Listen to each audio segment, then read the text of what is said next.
The first rays of dawn should have brought hope, but instead they revealed a world transformed. Massive alien vessels hung in the sky like obsidian mountains, blocking out the sun and casting permanent shadows across continents. Their sleek biomechanical forms defied human understanding. Not quite solid, not quite liquid, but something in between that made the eyes struggle to focus. Sophie Rodriguez watched from the basement of her family's abandoned research facility, her fingers tracing the dust-covered control panels her parents had once used. Outside, the streets of San Diego had become a processing zone, a sterile landscape of alien infrastructure that seemed to grow and reshape itself with impossible fluidity.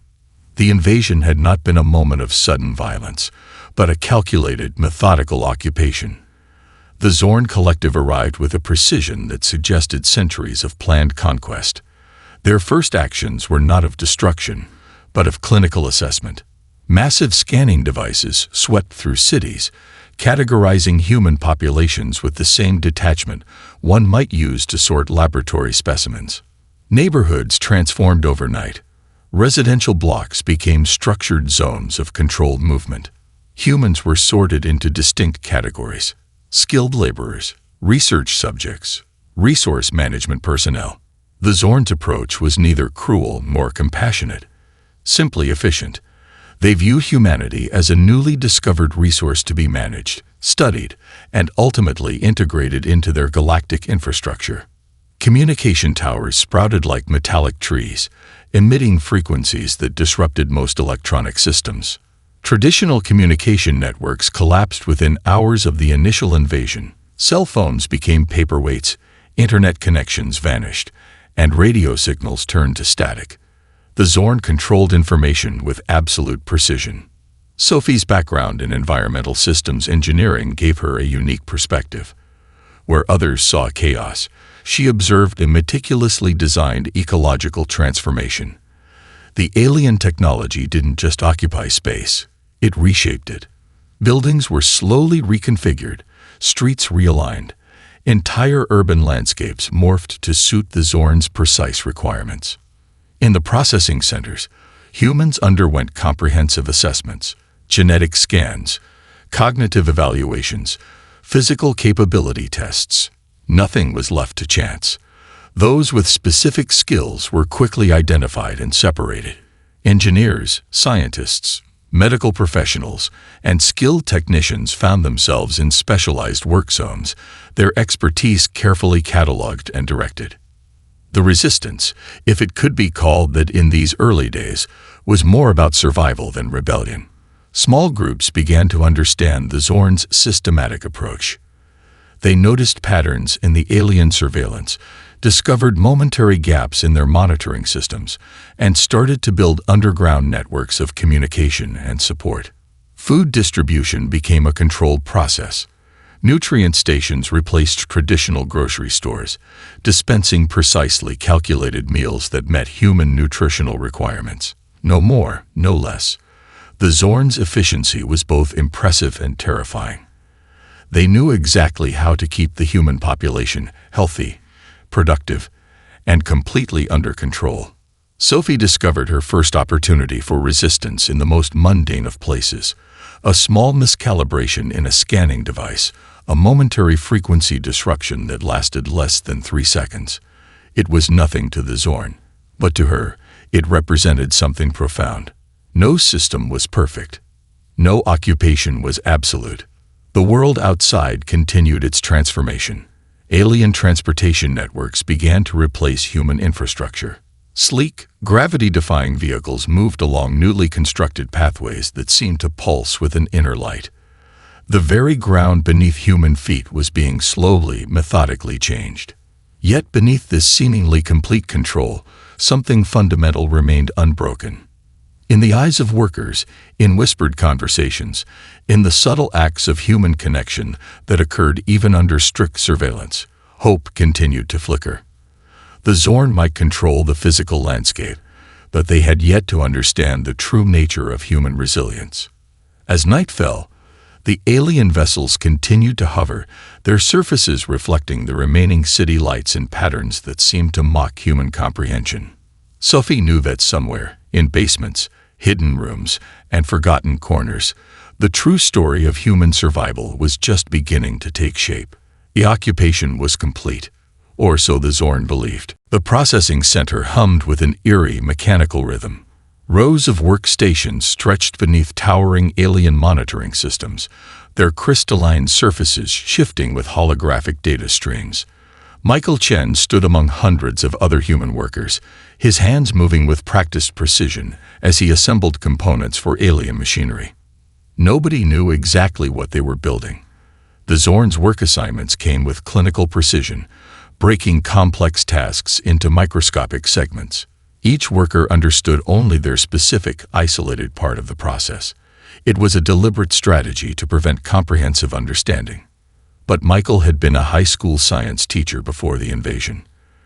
Understanding complex systems was his specialty. During his third week of assignment, he noticed something peculiar. The components he assembled created subtle interference patterns when placed in specific configurations. Most workers would have dismissed it as an inconsequential quirk. Michael saw it as a potential communication method. In the worker dormitories, communication was strictly controlled. Verbal interactions were monitored, digital devices were prohibited, and personal space was minimal. The Zorn believed they had eliminated all possibilities of organized resistance. They were wrong. Michael began experimenting. Using discarded component fragments, he developed a silent communication system based on precise component arrangements. A slightly tilted circuit board meant one message. A specific alignment of metallic connectors conveyed another. To the alien surveillance, it looked like nothing more than standard sorting and assembly errors. Word spread slowly, carefully. Other workers with technical backgrounds began to notice. A former network engineer recognized the communication patterns. A retired cryptographer started developing more complex message protocols. They were building a network beneath the aliens' sophisticated monitoring systems. The resistance wasn't about violent confrontation, not yet. It was about understanding, about creating invisible channels of communication and knowledge transfer. Each small victory was a moment of human ingenuity triumphing over alien control. Food distribution centers became unexpected meeting grounds. The precise, controlled nutritional stations allowed brief, monitored interactions. Skilled communicators learned to convey complex messages through seemingly random movements, coughs, or the way they arranged their meal trays. Sophie Rodriguez, watching from her hidden research facility, began collecting these fragmented communication patterns. Her environmental systems background gave her a unique perspective on complex network formations. What looked like random noise to the Zorn was becoming a sophisticated underground communication grid. The alien occupiers had a critical weakness. They understood systems, but they didn't truly comprehend individual creativity. Their technology was built on predictive algorithms, mathematical models that could anticipate collective behavior. But human creativity existed in the spaces between those predictions. In another processing center thousands of miles away, a group of workers developed a method of passing encoded messages through the rhythmic sounds of their work tools. Tap, pause, tap, tap. A language born from the very machinery designed to suppress them. Medical workers discovered their own resistance techniques. By understanding the Zorn's biological monitoring systems, they learned to mask certain physiological responses. A slightly altered heart rate here, a controlled breathing technique there. Small acts of defiance that remained invisible to alien sensors. Educational networks emerged in the most unexpected places. During mandatory rest periods, workers would exchange knowledge through carefully constructed communication methods. A former mathematics professor would teach complex problem-solving techniques through seemingly random component arrangements. A retired linguistics expert developed communication strategies that exploited the gaps in alien surveillance. The Zorn believed they had reduced humans to efficient, controllable units. They failed to understand that efficiency and creativity were not mutually exclusive. Every restriction became an opportunity for innovation. Michael Chen's communication network grew, slowly and carefully. It wasn't about immediate rebellion, but about preservation. Preserving human knowledge, human connection, human spirit. Each message passed was a reminder that they were more than just workers in an alien system. As weeks turned into months, the seeds of resistance took root, not through weapons or open confrontation, but through the most powerful human traits: adaptability, creativity, and an unbreakable spirit of collaboration. The occupation seemed absolute. The Zorn felt confident in their control. They had no idea what was coming. The restricted research facility looked like a sterile cathedral of alien technology. Crystalline walls pulsed with soft blue light, and holographic interfaces flickered with complex data streams that would have been incomprehensible to most humans. Dr. Elena Rodriguez moved between workstations, her movements calculated and precise, knowing every gesture was being monitored. The Zorn believed they were forcing her to develop advanced technologies for their empire.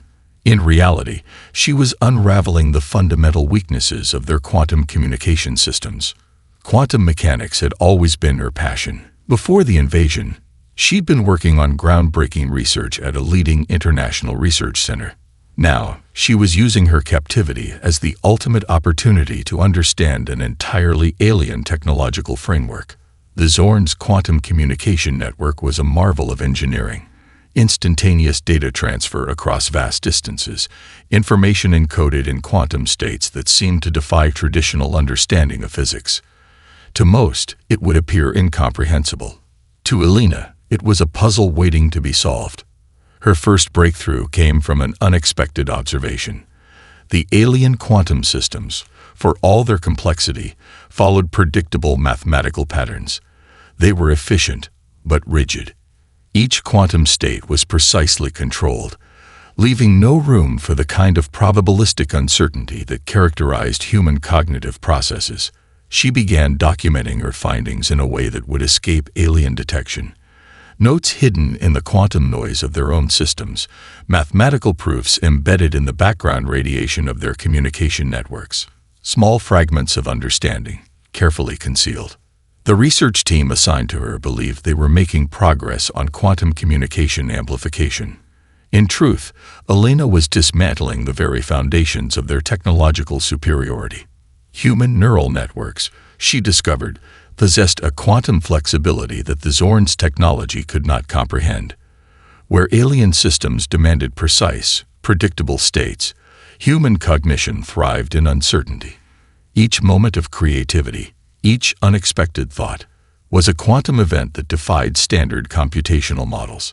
Her colleagues in the research facility were carefully selected, each with specialized knowledge in quantum physics, computational theory, and advanced mathematics. The Zorn thought they were creating the perfect controlled research environment. They had no idea they were nurturing the seeds of their own potential destruction. Communication between the researchers happened in the most subtle ways. A specific arrangement of calculation notes, a particular sequence in their computational models. They were building a comprehensive understanding of the alien technology, piece by fragmented piece.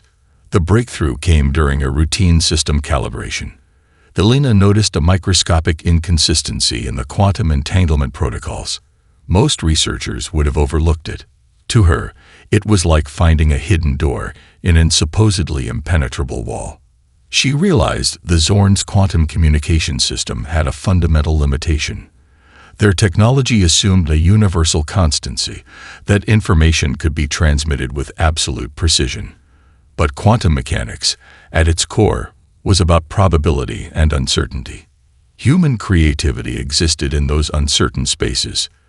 The research facility became a hidden battlefield of intellectual resistance. Each experiment, each calculation was a carefully constructed act of defiance. They were not just studying alien technology. They were finding its most critical vulnerabilities. Quantum entanglement, the Zorn believed, was their ultimate technological achievement. They had created a communication network that could transmit information instantaneously across galactic distances, but they had missed a crucial understanding. True communication was more than just data transfer. Alina's team began developing a theoretical framework that could potentially disrupt the entire alien quantum communication infrastructure. It wasn't about creating a weapon. It was about understanding the fundamental differences between alien and human cognitive processes. As weeks turned into months, the research continued. The Zorn monitored every movement, every calculation. They saw precisely what they expected to see: controlled research, systematic progress. They had no idea that beneath the surface, a revolution was taking shape, one quantum calculation at a time. The occupation seemed total. The technological superiority appeared absolute. They were wrong. The abandoned communication relay station sat nestled in the mountains of Colorado, its exterior camouflaged to blend with the surrounding rocky terrain.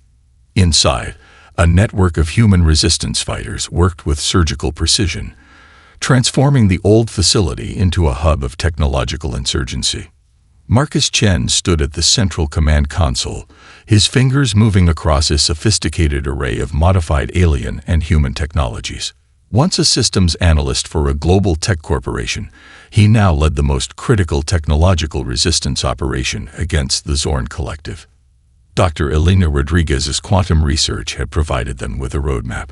Her discoveries revealed intricate weaknesses in the alien communication networks, microscopic vulnerabilities that could be exploited with the right approach. What the Zorn saw as an impenetrable system, Marcus and his team saw as a complex puzzle waiting to be solved.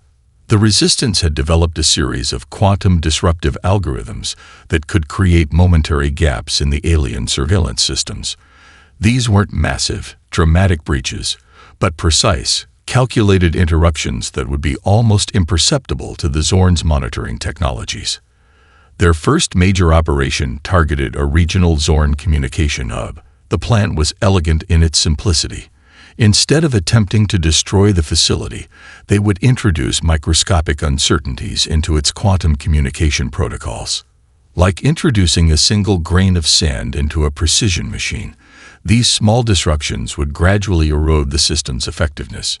Teams around the globe had been preparing for months. Former network engineers, cryptographers, mathematicians, and computer scientists worked in carefully coordinated cells. Each group understood only their specific part of the larger strategy, a deliberate approach to prevent any single point of failure. The communication hub looked like an impossible target. Massive crystalline structures rose from the desert landscape, pulsing with energy that seemed to defy conventional physics. Alien security systems created multiple layers of protection, with scanning technologies that could detect the slightest unauthorized intrusion.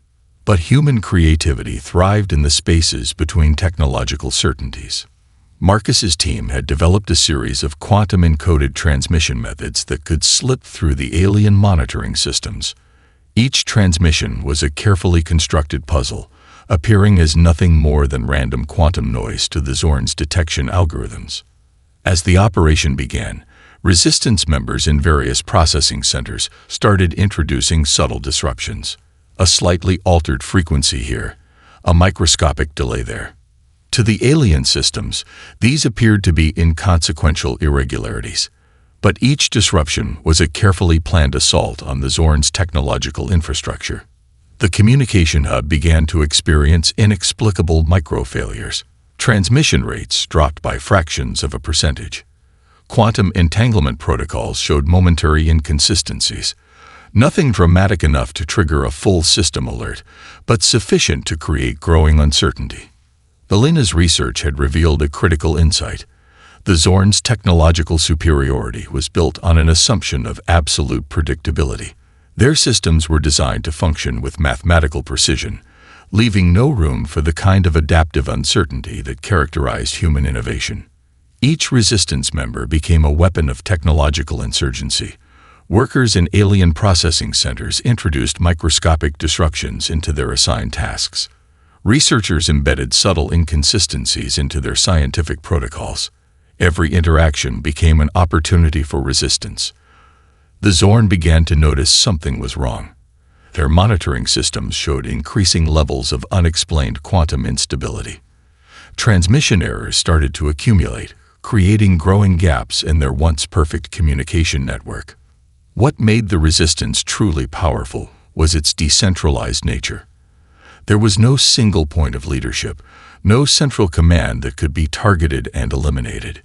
Each cell operated with a degree of independence, united by a shared understanding of their ultimate goal. As the first phase of the technological insurgency concluded, Marcus Chen allowed himself a momentary smile. The Zorn believed they had complete control. They had no idea how wrong they were. The occupation seemed total. The technological superiority appeared absolute. They were about to learn how wrong they could be. The world had become a chessboard of resistance. With humans moving in patterns the Zorn collective could neither predict nor comprehend. Communication networks that once seemed crushed now pulsed with hidden energy, a living system of human resilience spreading across continents. Emma Rodriguez, a former environmental systems engineer, stood at the heart of a carefully constructed resistance hub hidden beneath the ruins of a major city. Around her, screens displayed a complex web of global resistance activities, each dot representing a cell of human operatives working in silent coordination. The technological insurgency had transformed from isolated disruptions to a global movement. Processing centers worldwide began to show signs of systematic breakdown. Where the Zorn saw isolated incidents, the resistance saw a carefully orchestrated symphony of rebellion. Educational networks became the resistance's most powerful weapon. In hidden spaces, underground classrooms emerged. Former teachers, professors, and experts from every field began reconstructing human knowledge. They developed communication methods that could bypass alien monitoring, sharing critical skills and information through intricate codes and creative transmission techniques. Medical professionals created their own resistance network. They developed ways to mask human physiological responses, creating blind spots in the Zorn's biological monitoring systems. A pulse slightly altered, a temperature marginally adjusted, small manipulations that rendered their advanced scanning technologies partially ineffective. The resistance understood that victory wasn't about violent confrontation.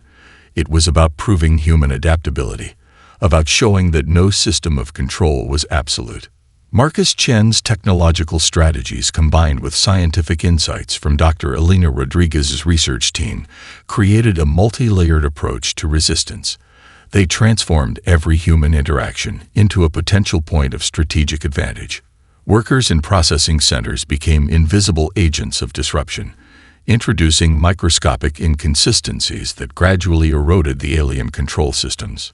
In urban centers, resistance members developed sophisticated communication networks using everything from modified alien technology to ingenious low-tech solutions.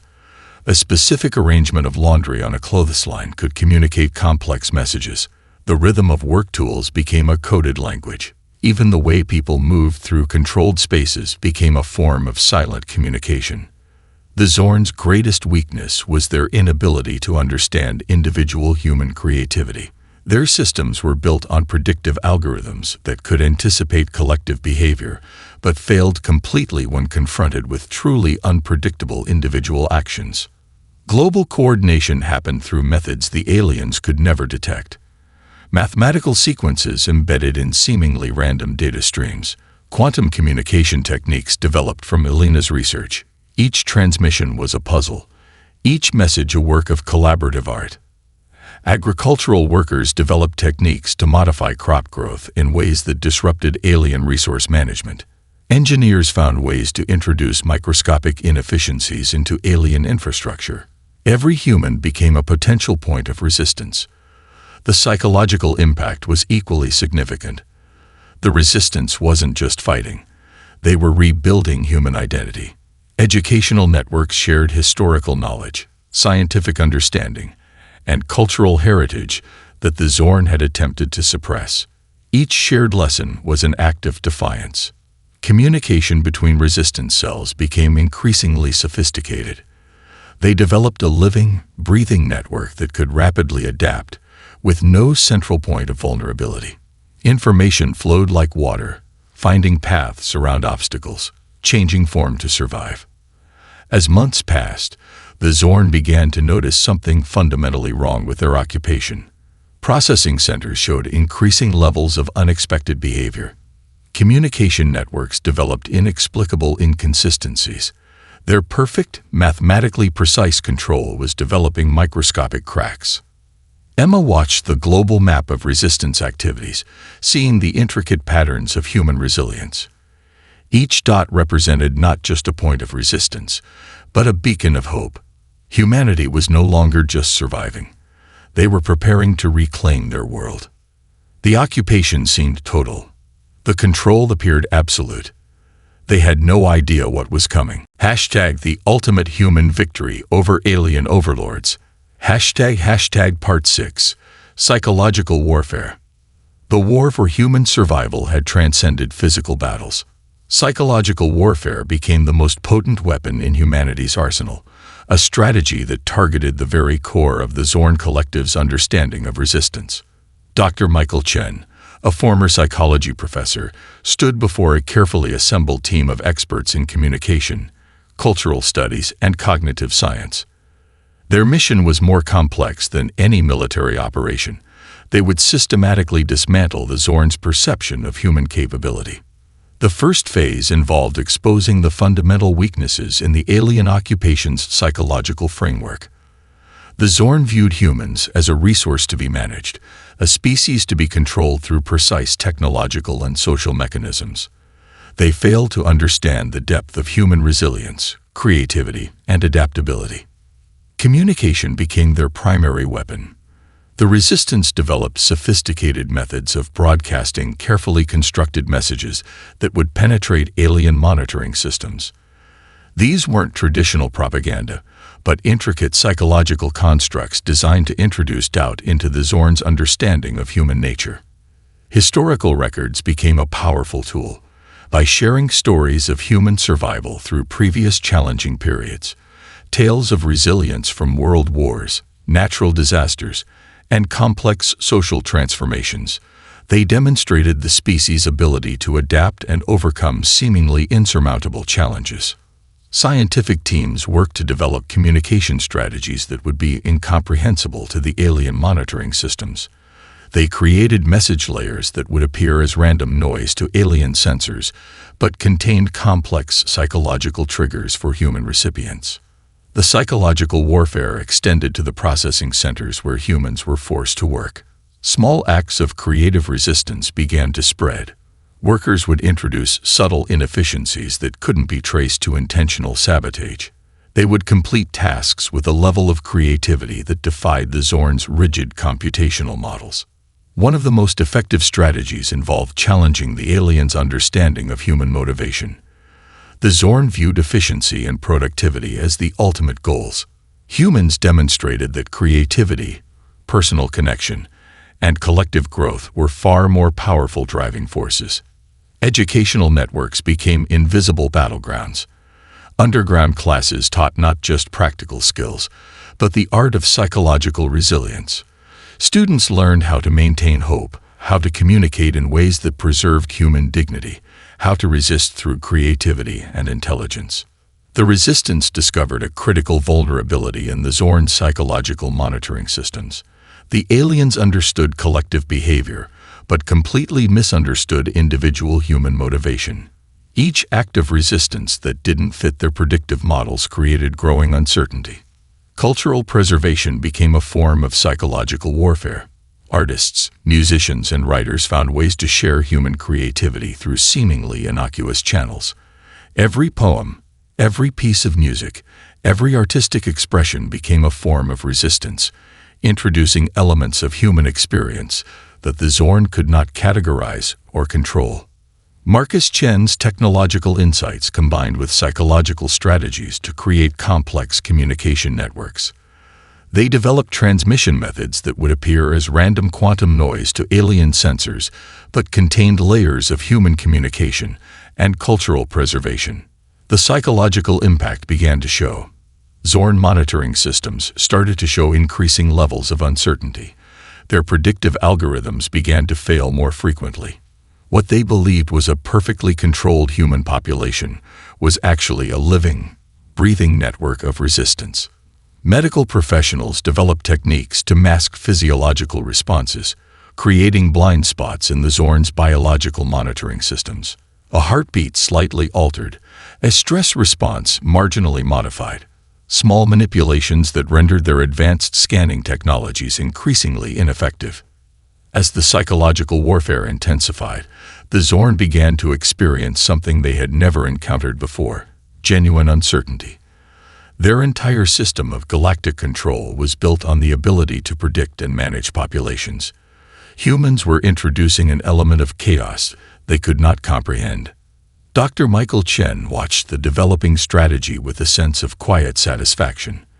They were not just fighting an occupation. They were redefining the very concept of resistance. The occupation seemed total. The control appeared absolute. They were about to learn the true meaning of human spirit. The moment of ultimate resistance had arrived. Months of careful preparation, intricate planning, and silent rebellion would culminate in a strategy that defied every principle of traditional warfare. Dr. Elena Rodriguez stood in the central command center, her fingers hovering over a complex array of quantum interface devices. The facility, hidden deep beneath the Rocky Mountains, represented humanity's most sophisticated technological achievement. Surrounding her, a team of the world's most brilliant minds worked with a precision that would have been impossible before the invasion. The quantum cascade algorithm was more than just a weapon. It was a comprehensive deconstruction of the Zorn Collective's entire technological infrastructure. Each line of code represented years of research, countless sacrifices, and the collective ingenuity of the human resistance. Marcus Chen coordinated the global operation with a level of complexity that would have been unimaginable under normal circumstances. Resistance cells around the world prepared for simultaneous action, each group understanding only their specific part of the larger strategy. The plan targeted the fundamental weakness in the Zorn's quantum communication network. Dr. Rodriguez's research had revealed a critical vulnerability, a microscopic inconsistency in their quantum entanglement protocols. Where the Zorn saw a perfect system, she saw an intricate puzzle waiting to be solved. Resistance members in processing centers around the globe began introducing carefully calibrated disruptions. Workers modified their work patterns with microscopic precision. Engineers embedded subtle inconsistencies into alien technologies. Each action was a carefully constructed piece of a larger assault. The first phase of the operation focused on creating widespread uncertainty in the Zorn's monitoring systems. Communication networks began to show inexplicable fluctuations. Predictive algorithms started to fail in ways the aliens could not comprehend. Medical professionals had developed techniques to mask human physiological responses, creating blind spots in biological monitoring systems. Communication networks operated through methods that appeared as random quantum noise to alien sensors. Every human interaction became a potential point of strategic advantage. As the operation progressed, the Zorn Collective began to experience something unprecedented: genuine uncertainty. Their entire system of galactic control relied on absolute predictability. Humans were introducing an element of chaos that defied their computational models. The quantum cascade algorithm worked on multiple levels. It wasn't about destroying the alien infrastructure, but about fundamentally reshaping it. Each line of code was a carefully constructed puzzle, designed to introduce microscopic inconsistencies that would gradually unravel the entire system. Global coordination happened through methods the aliens could never detect. Mathematical sequences embedded in seemingly random data streams. Quantum communication techniques developed from years of careful research. Each transmission was a work of collaborative genius. Marcus Chen monitored the global network, watching as resistance cells around the world activated their specific components of the larger strategy. No single point of failure existed. The resistance had become a living, breathing system of human innovation. The Zorn monitoring systems began to show increasing levels of unexplained activity. Communication networks developed inexplicable inconsistencies. Their perfect, mathematically precise control was developing critical failures. In processing centers worldwide, human workers introduced subtle disruptions that would have been impossible to trace. a calculation slightly altered, a work pattern marginally modified, small manipulations that rendered the alien control systems increasingly ineffective. Dr. Elena Rodriguez watched the quantum interface with intense concentration. Years of research, countless sacrifices, and the collective hope of humanity were contained in this moment. The algorithm began to cascade through the Zorn's technological infrastructure, introducing levels of uncertainty that their systems could not comprehend. The final confrontation was not a battle of violence, but a battle of intelligence. Humanity was proving that creativity, adaptability, and collective innovation were the most powerful weapons in the universe. As the quantum cascade reached its critical point, the Zorn Collective experienced something they had never encountered before: complete systemic failure. The occupation seemed total. The control appeared absolute. They were wrong. The silence was profound. Where massive alien structures once dominated the skyline, now only fragments remained, crystalline shards that glimmered like forgotten memories. The collapse of the Zorn Collective happened not with a violent explosion, but with a gradual, almost elegant disintegration of their technological infrastructure. Dr. Elena Rodriguez stood at the window of the Global Recovery Headquarters, watching the transformed landscape. The victory was unlike any in human history. They had not conquered through traditional warfare, but through the most powerful weapon humanity possessed: collective intelligence. The quantum cascade algorithm had done more than disable the alien occupation. It had exposed the fundamental weakness of a technological system that valued predictability over creativity. Each line of code was a testament to human resilience, a mathematical proof of the human spirit's true potential. Marcus Chen coordinated the global reconstruction efforts. The resistance that had fought the occupation now became the architects of a new global society. Educational networks that had once operated in secret now became the foundation of a reimagined human civilization. Knowledge was no longer a controlled resource but a collective inheritance. Medical teams began the complex process of healing both physical and psychological wounds. The occupation had been more than a technological challenge. It was a profound psychological experience that had transformed human understanding of potential and resilience. Research facilities that had once operated in hidden cells now became centers of unprecedented scientific exploration. The technologies developed during the resistance, quantum communication methods, biological adaptation techniques, complex network strategies, became the foundation of a new technological era. The global recovery was not about returning to the world before the invasion. It was about creating something entirely new. Humans had discovered strengths they never knew they possessed. The occupation had been a crucible that revealed the true depth of human potential. International boundaries began to dissolve. The shared experience of resistance had created a level of global unity that seemed impossible before the invasion. Cultural exchanges flourished.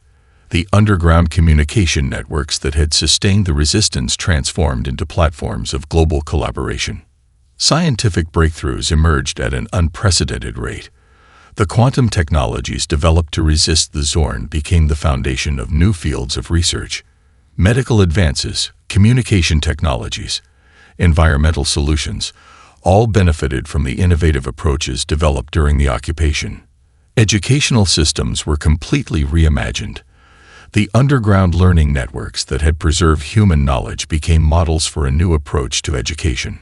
Learning was no longer about memorization, but about creativity, critical thinking, and collective problem-solving. The former processing centers were transformed into research and community centers. Each facility became a reminder of human resilience, a monument to the victory of creativity over control. Art, science, and culture began to flourish in ways that would have been unimaginable before the invasion. Psychological research revealed profound insights into human adaptability. The resistance had been more than a technological struggle. It was a testament to the human capacity for innovation, hope, and collective action. Scholars began to document the strategies that had allowed humanity to survive and ultimately triumph. Global resource management took on a new approach. The technologies developed to resist the Zorn's systematic control became tools for sustainable development. Environmental solutions, communication networks, medical technologies, all bore the mark of the Resistance's innovative spirit. Dr. Elena Rodriguez reflected on the journey. The victory was not about defeating an alien force, but about discovering the true potential of human collaboration. Each challenge had been an opportunity for growth, each restriction a catalyst for innovation. Marcus Chen oversaw the final stages of global reconstruction. The Resistance leadership gradually transitioned into roles of global governance, guided by the principles of creativity, inclusivity, and collective intelligence that had been their greatest weapon. The world looked different. The skylines were changed, the technological landscape transformed, but the most significant change was invisible, a fundamental shift in human understanding of potential, of community, of what it meant to be human. As the first decade of freedom concluded, humanity looked to the stars with a new perspective. No longer victims, no longer isolated. They were explorers, innovators, a species that had proven its ability to overcome the most impossible challenges. The occupation had seemed total. The control had appeared absolute. They were wrong.